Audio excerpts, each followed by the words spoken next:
வணக்கம். இன்றைய பதிவில் நம்ம தேனி சின்னமனூர் பக்கத்தில் இருக்கக்கூடிய மேகமலை பற்றி பார்க்க போகிறோம். மதுரையிலேருந்து மேகமலை பயணம்.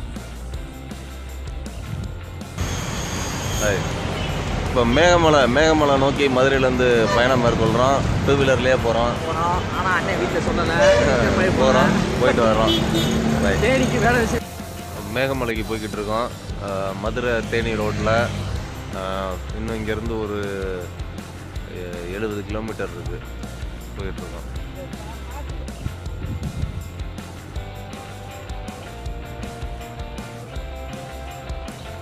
மேகமலை ரீச் ஆகிட்டோம். பார்க்குறதுக்கே ரொம்ப நல்லா இருக்குது. எல்லா பக்கமும் பசுமையாக நல்ல கிளைமேட்டு, அமைதியான ஒரு சூழல் இருக்குது. கொடைக்கானல், ஊட்டி போனீங்கன்னா கூட கொஞ்சம் மக்கள் கூட்டம் அதிகமாக இருக்கும். இங்கே அப்படிலாம் எதுவும் இல்லை. ரொம்ப அமைதியாகவும் சிறப்பாகவும் இருக்குது.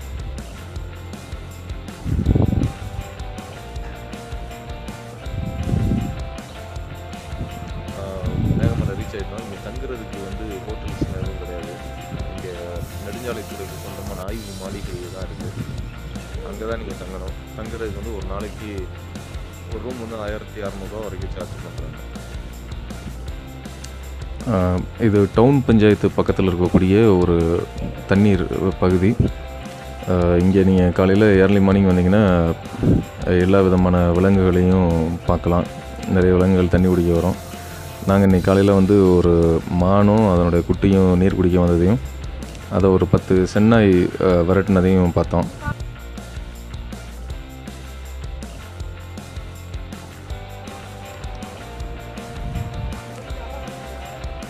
டைம் இப்போ இங்கே 8:30 ஆகுது.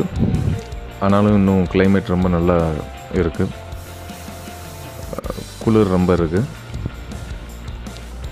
என்ஜாய் பண்ண வேண்டிய இடம் மேகமலை.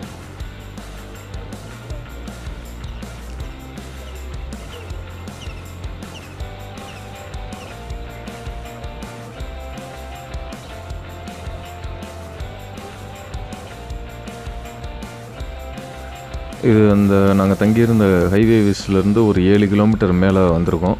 இங்கே 7 கிலோமீட்டர் மேலே இருக்கக்கூடிய ஒரு கிராமம். அங்கே ஒரு பாலம் இருக்குது. அந்த பாலத்துக்கிட்ட இருக்கும். இங்கேருந்து இன்னும் 7 கிலோமீட்டர் மேலே போனீங்கன்னா தமிழ்நாடு கேரளா பார்டரை அடையலாம். அங்கேருந்து பார்த்தா கண்ணகி கோவில், குமுளி இதெல்லாம் தெரியும்னு சொல்கிறாங்க.